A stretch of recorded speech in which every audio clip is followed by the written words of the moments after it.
Hey everybody, and welcome to Automating the Impossible. And today, in 20 minutes, we're going to take a quick look at how you can use the open source build tooling that we have created and released at Salesforce.org for our own projects in your own projects to automate your processes. I'm Jason Lance. I'm the principal member of technical staff at Salesforce.org, focused on release engineering. I've been here for a little bit over 4 years, and the whole time I've been focused on CI and automation of managed package projects. With me today was supposed to be Kevin Bromer, but he's stuck in traffic, so I'm going to skip over that one. So the key takeaways that I want you to get from today's session. The first is that, especially with Salesforce DX now, it really makes sense for you to invest in automation and also to make that automation as portable as possible so that you can use it in as many contexts as you can. It really winds up paying off, and that's something that we've really seen as our team has rapidly scaled out over the last year. The second is that you can use our tooling that we've created to manage this process for ourselves in your own projects on top of Salesforce DX and Heroku to easily automate the development and the release process for your projects. And finally, give it a try. That's the best way to get your hands on any of this stuff. It's all open source. It's free. You can, even better, build something awesome for the amazing community of nonprofits and higher education customers that work with us at Salesforce.org. So when you're looking for a CI system for Salesforce projects, there's a few considerations that you need to keep in mind. The biggest one that I've grappled with over the last couple of years is that our builds are not builds that are isolated inside a virtual machine. This is an assumption that pretty much every CI system makes, that you can isolate your builds, but your builds are against a Salesforce org. You're actually just running an API client inside that virtual machine. So the assumption is that you can just spin up as many VMs as you want to and you don't have to worry about concurrency. Well, that's not actually true. If you're building a managed package, you have a packaging org. That's a persistent org. You need to control concurrency and make sure that not more than one build runs against that org at the same time. If you're deploying to a production org or a sandbox, you have the same consideration. But if you're running builds against scratch orgs, you want to build with full concurrency, maximum burst capacity as far as getting your build queue down. The other thing is, because there's a lot of custom code, there's a lot of network interactions and API client interactions, we really need a good way of being able to distinguish between an error and a failure. This is basically, does your release engineer need to look at this failure, or does your developer need to look at this failure? Was it an Apex test failure, or a metadata failure, or some problem in network communication or in the build scripts? And finally, there's a lot of Salesforce-specific information about our builds, like what scratch org did you build against? What were the Apex limits that were used by the tests that were run? So all of these things are things that a CI system ideally should be taking into consideration for us. So I'm going to give you a brief overview of the process that we use, and this is the process we're going to set up for our demo project today as well. One minor exception, this first point. So our team works in 2-week sprints. We cut releases at the end of those 2-week sprints, and we push to over 30,000 production orgs. Salesforce or GitHub is the source of truth for everything that we do, and we test every commit to our GitHub repository in CI. The master branch in our GitHub repository is always ready to cut into a package, and we validate that assumption every time we commit to master by building a beta and installing that beta in a scratch org and running the Apex tests. All of our development is then isolated in scratch orgs and in feature branches. We use pull requests in GitHub to review, test, and merge those feature branches into master when they're totally ready to release. And finally, kind of a unique part of our process is we actually then merge that commit on master into all open feature branches, so that all feature branches are actually tracking with the latest code and getting retested with the latest code all the time. So the two tools that we're going to look at in the demo today, the first is Cumulus CI, which is a Python framework for building portable automation for Salesforce projects. Now, if you know nothing about Python, that's totally fine, because Cumulus CI comes pre-configured with all the tasks and flows that we've built up over the years to use in our own development project, and you can use those yourself. It integrates with Salesforce DX for creating scratch orgs, and you can wrap SFDX commands in the flows that you set up for your Cumulus CI orchestrations. The main goal here is to build kind of these portable steps of automation that you commonly use in your project. All of that customization is actually stored in the repository, so it's version controlled along with your code in a simple YAML file that you store in the root of the repo. And there's a single CLI, CCI, that you can use to access all of Cumulus CI's functionality. Now, once you have your project set up for Cumulus CI, you can use MetaCI, which is a custom CI app that we built and we run on Heroku. It's designed to run builds of GitHub-hosted projects that are configured for Cumulus CI. So it runs on Heroku. It'll actually run on free Heroku dynos with a build concurrency of 1. You can scale up using paid dynos, and we've built an integration with hirefire.io, which is like a $10 a month service. They'll monitor your build queue whenever you have, say you get 30 builds come in, they'll spin up 30 worker dynos for you. Whenever the build queue goes back down to 0, they shut them down. Great thing is with Heroku, you only pay down to the second for the dynos that you're using. So you're not having to pay for like 90 dynos all the time. You just burst when you need that. It's also a Salesforce-aware CI system, so it knows what scratch orgs are. It also has tables to track the limits usage from your Apex tests. And there's a single CLI to do all the configuration. This is what we're going to look at in the demo today, Meta CI. This is actually new like in the last 3 weeks, so I'm kind of excited about this. So in the demo, we're going to start with a project on GitHub that just has a source directory of unmanaged metadata. We're going to configure that project for Cumulus CI. We're going to then configure it for Meta CI, and then we're going to run and monitor some builds in Meta CI. Before this demo, I went ahead and ran Meta CI site add in the CLI, which will actually launch an instance of Meta CI on Heroku for you. It takes about 8 minutes, so I didn't have time to run that in the demo today. So let's jump over into the demo. So I've got a checkout of a local repository here. It's just got a source directory, and inside the source directory, there we go. OK. So it's got a source directory. Inside the source directory, just some sample metadata. So the first thing that we need to do, if I try to run Cumulus CI, I have Cumulus CI and SFDX already set up locally on this system. There's documentation online that you'd have to go through to get to this point. But once you're there, you can run this. Now, I get an error that says this project's not configured for Cumulus CI. So I'm going to go ahead and run CCI project init. One cool thing about Cumulus CI is it actually sort of is like a package manager for your Salesforce projects. So you can build an extension of another repository very easily. Now, that's really easy to do with our repositories because we have them out, if I can type here. We have them out on GitHub as open source repositories. So if I wanted to extend HEDA, the higher education data architecture, and build something for these higher education institutions using Salesforce, I could just run this command here. And this is going to go through and ask me a couple of questions. It's going to ask me for my project name, a package name. I do want to go ahead and make this as a managed package because I'm going to show you how you can automate that. I've created a packaging org already and assigned this namespace in it. That's all I've done in the org. And we're just going to accept the defaults for the rest here. And we've got our project configured for Cumulus CI. Now, what that did is gave us this Cumulus CI YAML file. It's pretty simple. One of the things I want to point out is this dependency here. So this is saying in order to install the metadata in the source directory, you first need to handle all the dependencies that you're going to inherit from this other repository that you're pointing at. We'll see that in a build here in a minute.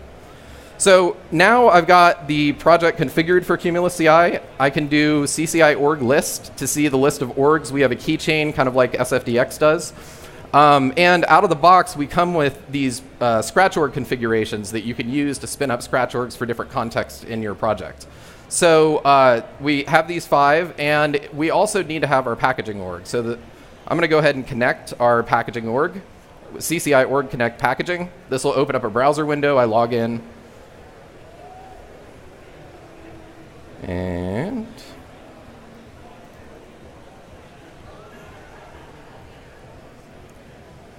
all right, so now that org is captured in my keychain. Now, anytime that I come to the org list when I'm in this local repository, I have access to this org called packaging now.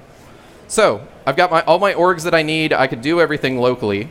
The other thing that CCI gives you is flows, and I can get a list of the flows. These are all the flows that come out of the box with Cumulus CI. So your project already is configured for all of these once you've done the Cumulus CI configuration. We're going to use these flows to actually run our CI builds. So let's talk about CI. So there's the Meta CI CLI, which has a couple of different command groups in it that are useful for configuring the CI system to configure your builds. The first one we're going to look at is plans, which are kind of like jobs in Jenkins. And so we're going to list the plans that are in this system. Now, this is a fresh system that I just deployed. And it's going to have, the dyno went to sleep. It's going to wake up here in a minute. It comes pre-configured with 3 build plans that we use for the core of our process. Feature test, which tests every commit on a feature branch.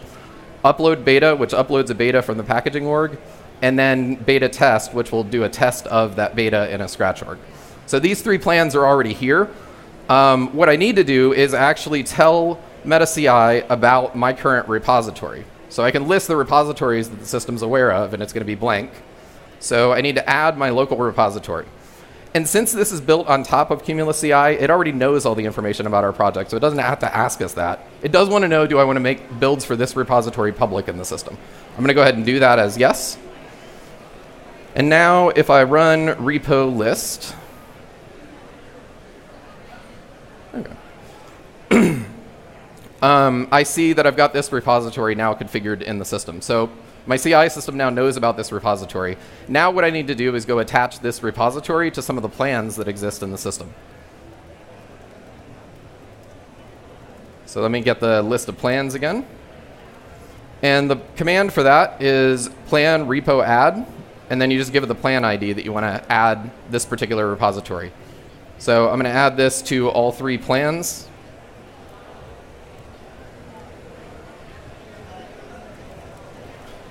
And then if I do repo list on one of those plans, I can see which repositories this plan applies to. So it's now attached to this repository. We're set up to run builds. So let's go ahead and kick off the first build. We're going to do meta CI plan run, and we're going to tell it to run plan number 1, which is the feature test plan. Now it's going to run it against whatever branch I have checked out locally, because it's kind of looking at my, oh, I got to give it some orgs first. So meta CI also needs to know about your Salesforce orgs. Cumulus CI already has the keychain with these org configurations, so it's actually really easy to get the orgs that we want up in our CI system with org add. And so for this, I'm going to add the feature org. I'm going to add the beta org. And I'm going to add our packaging org.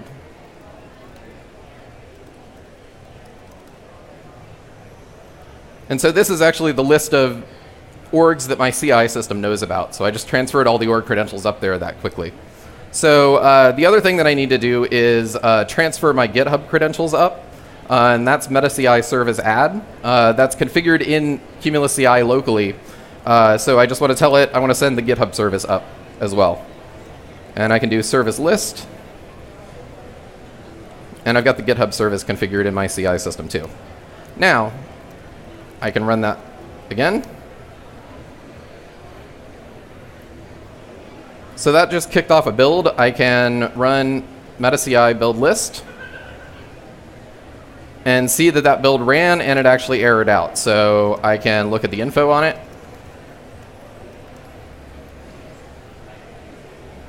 And this one's actually pretty easy to figure out. It didn't find a Cumulus CI YAML file in the root of the repo because we never pushed the configuration out into GitHub. So it's building from a repository that isn't configured for Cumulus CI. So let's fix that. We're going to create a feature branch. We're going to add all of this and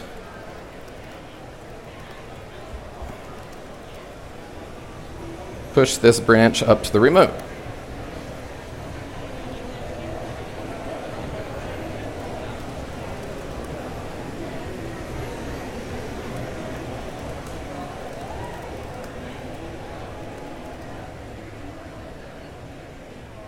And it should have kicked off a build, but it didn't, so I'll go ahead and just manually poke it along just so that we can see what happens. So I can kick off the build manually from the CLI, and I can go in and look at the build list.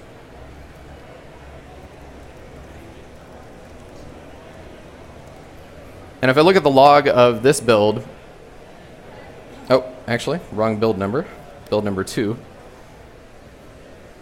So this build has actually kicked off. It checked out the repository for us. It's already created a scratch org. And the next thing that it's going to do is go kick off one of the Cumulus CI flows. So these are kind of build orchestrations that are named orchestrations that we want to be able to run. I can look at the log of that flow with -- flow log. And I can see all the things that it's doing. Now, one thing I want to point out here is this dependency section. That one GitHub line that we put in there earlier actually caused it to go out and inspect this repository and pull down 2 bundles of unpackaged metadata, detect the latest version of HEDA from the repository, and then deploy some extra unmanaged configuration that we deploy after the repository. So it's actually pulled in 4 sets of dependencies for us just with one line that we put. So it's really easy to build extensions of kind of anything that you want to, as long as you get this configuration in your repositories. And so it looks like, oh, sorry, that was really loud. Yeah, so now it's going through and actually installing HITA into the Scratch org. So this is one thing that's a big differentiator with Cumulus CI is that we actually really put a big investment into this dependency management side of the process so that you can get all the dependencies that you need before your package code gets installed, and you can automate that process easily. Let's see here. And it's going to take it a while for that package to install. So I talked earlier about how you can scale these builds up. So what I want to do is I'm going to kick off a whole bunch of builds. And we'll see a build queue that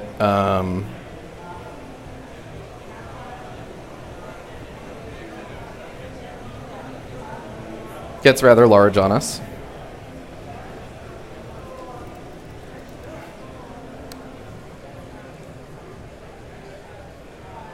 All right, so we got a bunch of queued builds right now. I can use the command metaci site shape, and there's 3 different site shapes that that the CLI gives you an option to use. So I'm going to go ahead and use this staging one, which is a fixed concurrency, and you get to pick the number of concurrency that you want. So let's go ahead and say 7.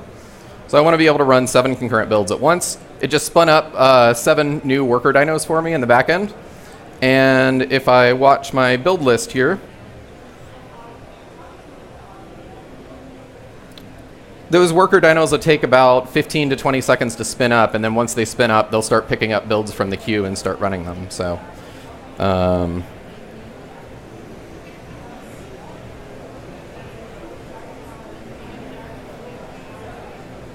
had to reload the app, so it's always slow on the first request. Yeah, so you can see all of these builds now are running. Each one of these builds is getting its own Scratch org. So we're doing a bunch of concurrent Scratch org builds at the same time running in Heroku. And when these builds are done, we can run CCI site shape and put it back to the dev configuration back down on free dynos. So you can scale up, like at the end of a sprint when you've got a bunch of merges coming in. You can handle that really easily. So that's pretty much it as far as the demo. I know that there's a lot that doesn't cover. There's a lot of documentation that we've been creating online. There's also a community out in the in the Trailblazer community. There's a group for Cumulus CI that I'm trying to be more actively involved in now. And also our GitHub repositories, you can file issues there. So we've been running this configuration. Yeah, it'll come back in a sec. There we go. So we've been running this configuration in production since January. And the numbers from this are pretty staggering. We've run over 12,000 builds on our production CI system, our custom CI system. We found 1,800 build failures. That's Apex tests or metadata deployment failures that a developer needs to look at. We've generated over 8,500 Scratch orgs. I believe that has us as the largest Scratch org creator in North America. We bursted to a peak concurrency of 96 builds at a time against Scratch orgs, which is awesome. Especially because if you look at most of the cloud CI services, it's a fixed price for your build concurrency. So if you want to be able to scale to 20 concurrency, you have to pay for 20 agents to be online all the time. And that's really expensive in comparison to burst capacity on Heroku for that. We've also, in our Heroku Postgres database, tracked over 3 million Apex test runs. We've caught over 4,600 Apex test failures, run over 1,400 browser tests in that, and my favorite is automated 620 automated beta releases, because when I started this job, cutting a beta release took me about 2 hours. So you can do the math on that. That's a lot of time saved for me, and I'm ultimately a slacker. So the commands that were used in the demo are kind of summaried here. You can see that the CLIs are actually structured pretty similarity. There's the main name of the CLI, there's a command group, and then there's a command under that command group. You can do -- help on any of those commands, see all the option flags that are available. There's a lot of useful information in there. Also, these resources are going to be helpful to you as well. The Cumulus CI documentation and the Meta CI documentation, or the Meta CI CLI documentation, sorry, that's a mouthful, but that documentation actually has a tutorial that walks you through everything you saw in the demo today. So you can actually go fork the same repository that I used, go set up your own instance and play with this stuff yourself, and definitely come ask me questions about it. So, and don't have time for that. OK. All right. I don't think that there's time for questions, but I can take questions afterwards. So, yeah. Thanks.